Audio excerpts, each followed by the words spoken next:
হাই friends, আজি আপোনালোকৰ ওচৰত এটা ৰেচিপি লৈ আহিছোঁ।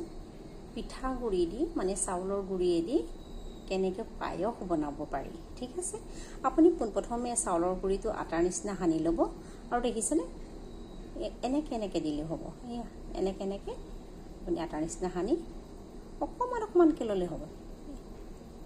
এনেকৈ থৈ দিব, অকণমান একদম অকণমানকৈ এনেকৈ লৈ এনেকৈ থৈ দিব। দেখিছে? তাৰপিছত কি কৰিব, আপুনি কেৰাহীত গাখীৰ দিব। দেখিছে?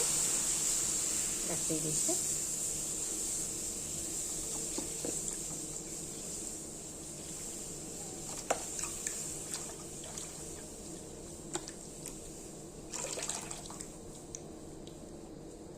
গাখীৰটো আমি এতিয়া উতলিবলৈ দিম। ভালকৈ গৰম হ'ব, তাৰপিছত উতলিব। আমি দুটা তেজপাতো পেলাই দিম তাত। ঠিক আছে, আমাৰ গাখীৰটো গৰম হৈ গ'ল। দেখিছেনে? উতলি আহিছে, উতলিছে। দেখিছে? এতিয়া আমি কি কৰিম, সেই চাউলৰ গুড়িটো যে এনেকৈ দীঘল দীঘলকৈ বনাই থৈছোঁ, এইটো আমি ইয়াত ঢালি দিম। এতিয়া আমি কি কৰিম, এইবোৰ চব ইয়াত ঢালি দিম গাখীৰত। দেখিছে? আপুনি এইটো বনাই বেছিকৈ বনাই আপুনি টেমাত ভৰাইও থ'ব পাৰে, ৰ'দত শুকুৱাই। যেতিয়া মন যায় তেতিয়া খাব পাৰিব।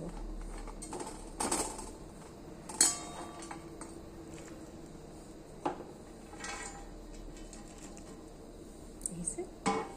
এইটো মই অকণমান সময় সিজিব দিম। এতিয়া মই ইয়াত কাজু তিয়াই সৰু সৰুকৈ কাটি থৈছোঁ, এয়াও দি দিম।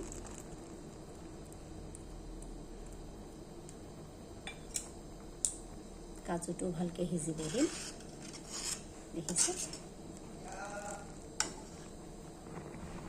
দেখিছে? এইটো প্ৰায় বইল হৈ আহিছে। এতিয়া মই কি কৰিম, চেনি ঢালি দিম ইয়াত। তাৰপিছত অকণমান হ'বলৈ দিম।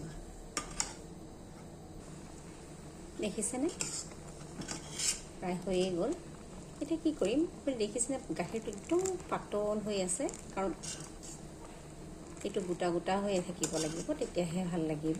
ঠিক আছে, মই সেইটো কাৰণে কি কৰিম, অকণমান চাউলৰ গুড়ি পানীৰ লগত মিহলাই লওঁ আৰু মিহলাই ইয়াত অকণমানকৈ ঢালি দিম মানে। দেখিছে? অকণমানকৈ, তেতিয়া কি হ'ব, অকণমান ডাঠ হৈ যাব। দেখিছে?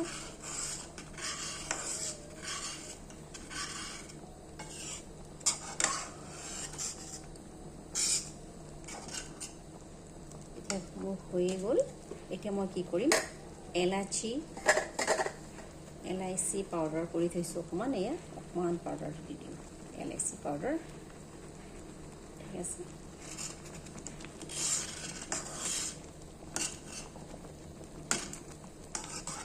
দেখিছে? একদম সহজ বনাবলৈ, ঘৰত ট্ৰাই কৰিবচোন।